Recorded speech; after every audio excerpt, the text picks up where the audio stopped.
Good evening प्यारे बच्चों, स्वागत है आपका अपने YouTube channel study with Hindi and science. आज हमारा हिंदी में विषय रहेगा व्यंजन, जो कि वर्ण का दूसरा भेद है। तो चलिए अपने विषय की ओर बढ़ते हैं। प्यारे बच्चों, आज का हमारा विषय व्यंजन, जो कि वर्ण का ही दूसरा भेद है। वर्ण का पहला भेद स्वर, जिसके बारे में हम विचार विमर्श कर चुके हैं, उसके भेदों के बारे में, परिभाषा के बारे में। अब हम विचार विमर्श करेंगे व्यंजन। व्यंजन की परिभाषा, उनके प्रकार, उनकी परिभाषा और वो कितने हैं, कैसे बोले जाते हैं। तो सबसे पहले व्यंजन वे वर्ण होते हैं जिनको बोलने में या जिनका उच्चारण करने में हमें अन्य वर्णों की सहायता नहीं लेनी पड़ती। हमारा जो स्वर होता है ए, उसकी कोई मात्रा नहीं होती, उसका काम ही व्यंजन को पूरा करना होता है।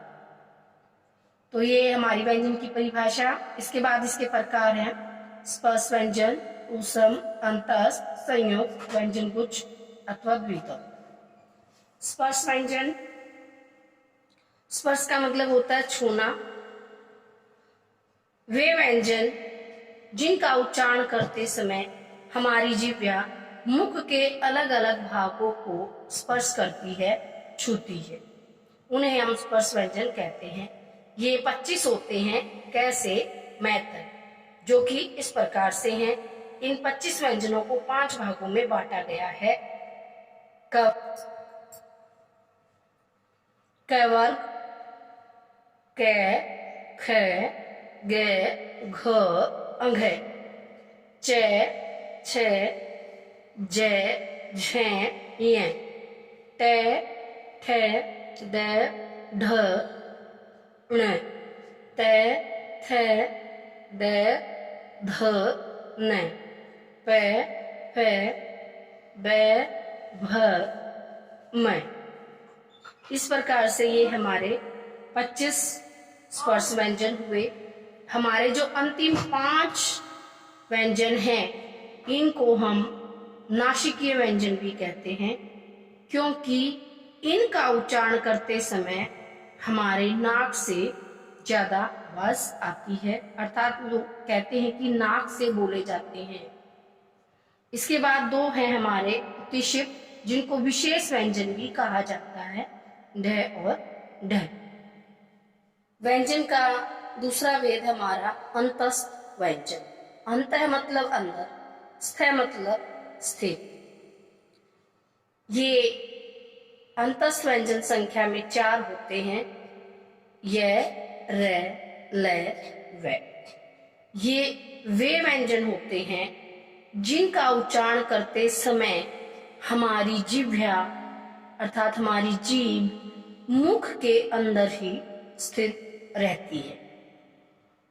और हमारे जो य और व हैं, इनको अर्ध स्वर व्यंजन भी कहा जाता है। र जो है उसको परकंपी या लुंठित, जिनको का उच्चारण करते समय कंपन जैसा महसूस होता है, उनको परकंपी व्यंजन कहा जाता है। ल पार्श्विक व्यंजन कहलाता है। यदि आप थोड़ा सा ध्यान दें, जैसे ऊपर बताया था स्पर्श व्यंजन छूना, अंतस्थ मतलब अंदर, अगले भेद में भी इसी प्रकार से इनके व्यंजन के भेदों की परिभाषा इनके नाम में ही छिपी हुई है, उसको थोड़ा सा ध्यान से समझने की आवश्यकता है।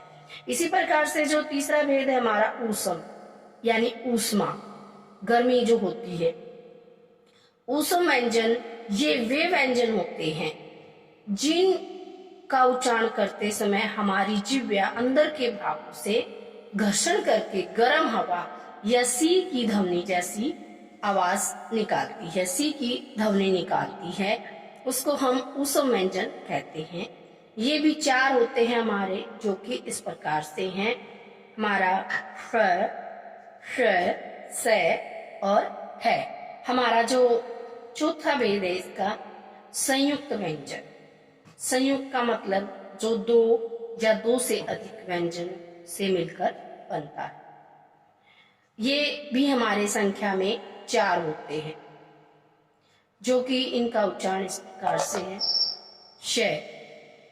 अक्सर हम इस वर्ण को, इस व्यंजन को बोलते समय गलती कर जाते हैं, इसको हम अक्षय बोलते हैं, जो कि गलत है। इसका उच्चारण स की तरह से, जैसे क्षमा न कि अक्षमा। अक्षमा गलत है, क्षमा इसका उच्चारण सही। श, त्र, ज और श, ये जो व्यंजन है ये दो व्यंजनों के मेल से मिलकर बनते हैं। जैसे हमारा जो श है वो क जमा श, श, त्र जो है त जमा र, और जो हमारा ज है, ज के बारे ज, इसको हम ज्ञानी कहते हैं ग, ग। इसका उच्चारण हिंदी और संस्कृत में ज और ग दो रूपों में होता है।